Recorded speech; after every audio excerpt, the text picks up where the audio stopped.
Audio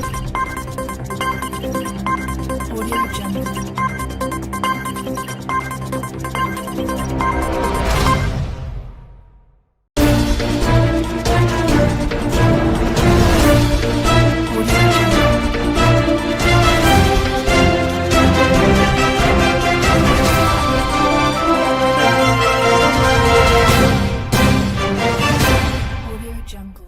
Washington President Trump has called Chief Justice John Roberts, and Trump has been so tough on the judicial branch of government that even the man he nominated to the Supreme Court, Justice Neil Gorsuch, has called such attacks on Thursday, all that may have to be put aside if Trump pays a visit to the Supreme Court for Gorsuch's official investiture ceremony, a meaningless but star-studded ritual in which the justices hold a special sitting of the court. https://www.supremecourt.gov/about oath/oath/soft-current-court.aspx to welcome their newest member.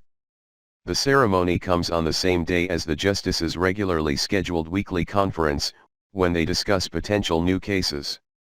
The most important one pending is the Justice Department's petition to jumpstart Trump's temporary travel ban on 6 predominantly Muslim countries, a case the court is likely to hear this summer or fall. Gorsuch, 49, has been a full-fledged member of the court since April 10, when he took his judicial and constitutional oaths at the court and the White House. But presidents routinely attend investiture ceremonies, and Trump likely doesn't want to be the first no-show in more than a decade. Following the brief ceremony, Gorsuch and Roberts will walk down the court's front steps so photographers can capture the occasion. Gorsuch's wife, Louise, will join them briefly. Trump has had few interactions with the High Court since his election. In late February, he shook hands with Roberts and several other justices who attended his maiden speech to a joint session of Congress.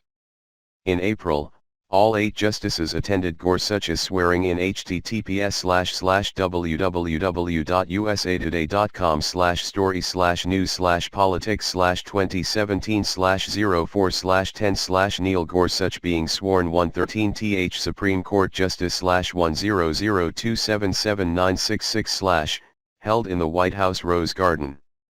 At the time, Trump heaped praise on Justice Anthony Kennedy, the longest-serving justice who delivered the oath and who may be considering retirement as soon as this month, which would give the president a second high court seat to fill. Throughout his nearly 30 years on the Supreme Court, Justice Kennedy has been praised by all for his dedicated and dignified service, Trump said. "We owe him an enormous debt of gratitude." That was a far cry from his treatment of Roberts and Ginsburg during the presidential campaign. Noting the Chief Justice cast the deciding vote for President Barack Obama's signature health care law, Trump called him an absolute disaster.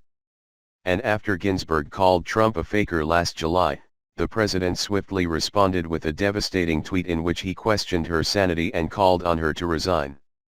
Despite that rocky past, Trump apparently had intended to invite all 9 justices to the White House for dinner in April. The get-together showed up on a tentative advance schedule but quickly disappeared, as much a mystery to the justices as the press corps that follows the president's every tweet.